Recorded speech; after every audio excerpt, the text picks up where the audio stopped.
तो पवित्रता सिर्फ तिरुपति की खंडित नहीं हुई, बल्कि जहां जहां ये प्रसाद गया उन जगहों की पवित्रता खंडित हुई है। देखिए 22 जनवरी को रामलला की प्राण प्रतिष्ठा हुई, किस तरह का उत्सव था अयोध्या में आपको याद होगा। लेकिन तिरुमला तिरुपति देवस्थानम ने भी उस वक्त लड्डू भेजे थे। जी हाँ, भक्तों में बांटने के लिए 1 लाख लड्डू तब भेजे गए थे। टीटीडी के तब के अधिकारी एवी धर्मा रेड्डी, जिनकी हमने आपको जानकारी दी थी कि वो उस दौरान संभाल रहे थे, उन्होंने ये लड्डू भिजवाए।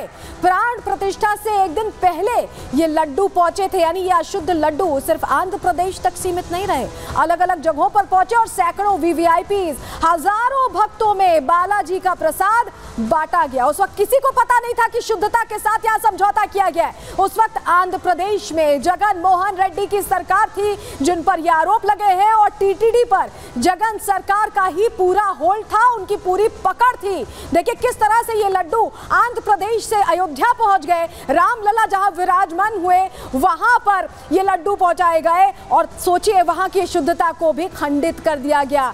आचार्य वहां के जो है सत्येंद्र दास, उनका भी इस पर रिएक्शन आया, वो भी नाराजगी जाहिर कर रहे, कह रहे कि सब जगह की जांच कराई जाए जहां जहां ये लड्डू गए। खोज हुआ है तो इसकी पुष्टि हो गई है, तो ऐसी स्थिति में ये हमारे मैं समझता हूँ अंतर्राष्ट्रीय षड्यंत्र है।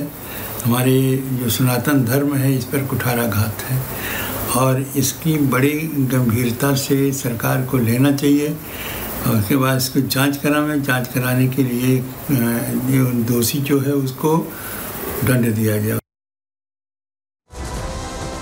तो सिर्फ आंध्र प्रदेश नहीं, बल्कि अलग अलग जगहों पर जहां जहां बालाजी का मंदिर है, ये लड्डू वहां प्रसाद के तौर पर भेजे जाते हैं। कहां कहां भेजे जाते हैं, जानकारी आपके सामने हम जल्दी से रख दे रहे हैं, आपके लिए जानना बहुत जरूरी है। कि देखिए सबसे पहले जम्मू जाता है, वहां पर भी बालाजी का मंदिर है, वहां ये लड्डू प्रसाद के तौर पर दिया जाता है। नई दिल्ली में भी तिरुपति जी का मंदिर है, वहां पर भी ये प्रसाद दिया जाता है। इसके अलावा और कहां कुरुक्षेत्र में भी बालाजी का मंदिर है, क्योंकि तिरुपति तिरुमला देवस्थानम जहां जहां मंदिर है वो प्रसाद वहीं से आता है, टीटीडी से आता है। महाराष्ट्र में भी मंदिर है बालाजी का, वहां पर भी ये प्रसाद भेजा जाता है। इसके अलावा उड़ीसा है, लिस्ट देखिए लंबी है, तेलंगाना है, तमिलनाडु है, कर्नाटक है, इन तमाम जगहों पर आंध्र प्रदेश से ही वो प्रसादम भेजा जाता है जो लोग ग्रहण करते हैं। लेकिन ये अशुद्ध प्रसाद कहां कहां भेजा जा रहा था, ये जानकारी हमने आपके सामने रख दी है। भारत में अलग अलग जगहों पर ये मंदिर है, और आपको ये भी बताएं कि जो ज्योतिर्लिंग है, जो मठ है, जैसे कहा जाता है कि प्रचार धर्म का और किया जाए, सनातन को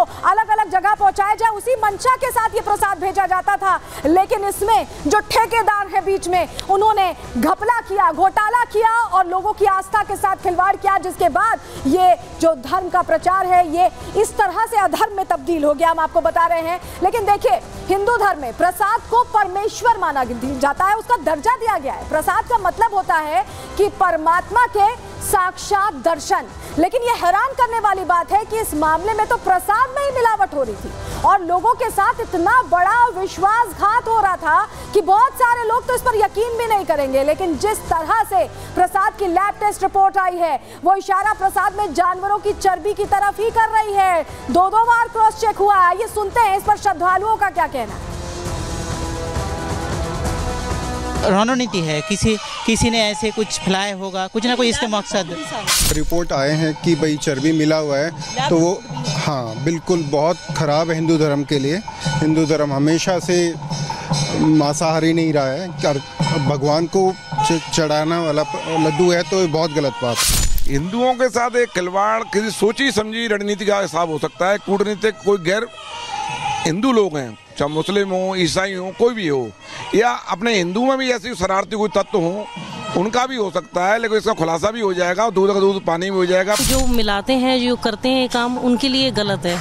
खिलवाड़ वही लोग करते हैं जो अंदर के लोग होते हैं, और वो इसलिए करते हैं कि शायद वो असली चीज को बचाने के लिए। जगमोहन रेड्डी ने जो निकृष्ट कार्य किया है, हिंदू धर्म को भ्रष्ट करने का कार्य किया है। भगवान का जो प्रसाद होता है उसको पान करके व्यक्ति अपने आप को जो भक्त रहता है वो सौभाग्यशाली समझता है। उसमें गाय का बीफ और उसमें जो है हड्डियों का चूरा, साथ में उसमें मछली का तेल, इससे निर्माण किया गया। जगमोहन रेड्डी ने जो काम किया है वो उसके खिलाफ राष्ट्रीय सुरक्षा अधिनियम के तहत रासुका की कार्रवाई होनी चाहिए और उसे जेल में डालना चाहिए। हमारे हिंदू धर्मावलंबियों को भी भ्रष्ट करने का काम किया उसने।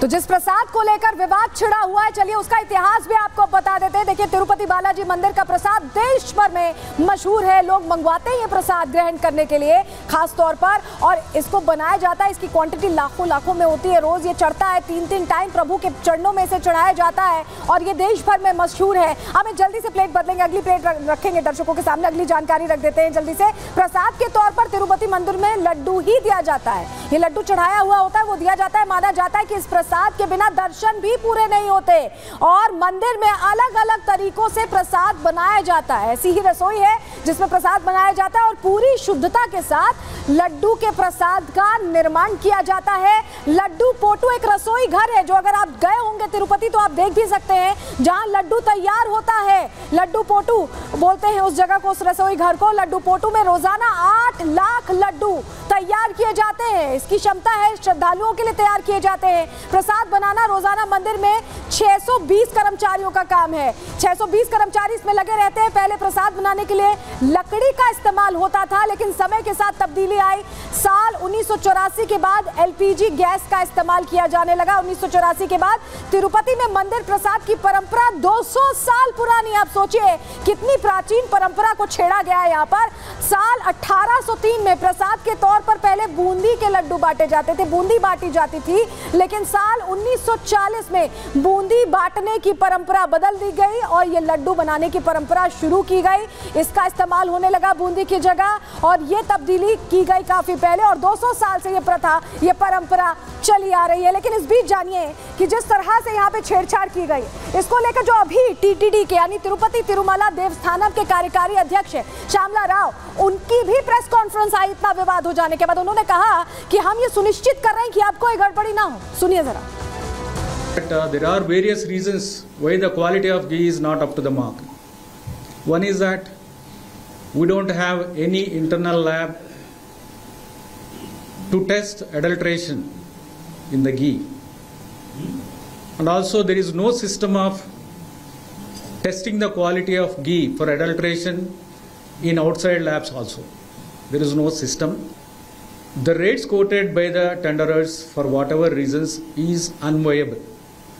The rates are so low that everyone can say, not necessarily an expert, anyone will say that it is you cannot get ghee, pure cow ghee, which is offered to Swami at this rate, 320 rupees per kg.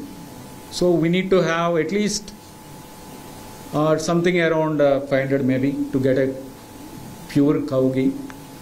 So that is these are the reasons why we have pure quality of ghee.